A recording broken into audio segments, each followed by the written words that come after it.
அஸ்ஸலாமு அலைக்கும் வரஹ்மத்துல்லாஹி வபரகாத்துஹு. தினமும் ஒரு ஹதீஸ்.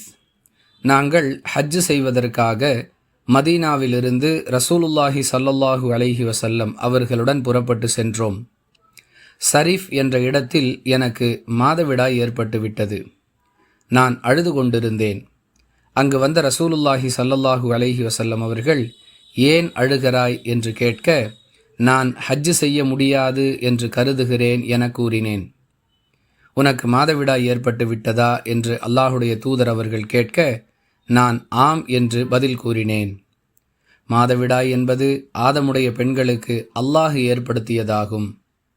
எனவே கஅபத்துல்லாவை வலம் வருவதை தவிர ஹாஜிகள் செய்யக்கூடிய மற்ற அனைத்து செயல்களையும் நீ செய்து கொள் என்று கூறினார்கள் என ஆயிஷா ரதியல்லாஹு அன்ஹா அவர்கள் அறிவிக்கிறார்கள்.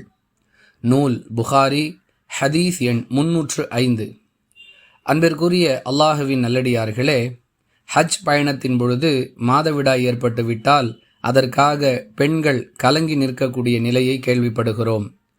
நம்முடைய ஹஜ்ஜே பாழாகிவிட்டது என்றெல்லாம் சிந்திக்கக்கூடிய அளவிற்கு கவலைப்படுகிறார்கள்.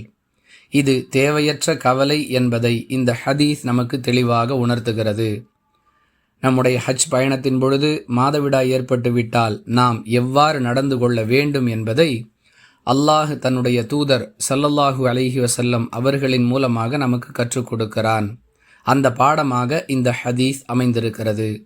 புரிந்து நடந்து கொள்வோம். வாஹிரு தஅவானா அனில் ஹம்துலில்லாஹி ரப்பில் ஆலமீன்.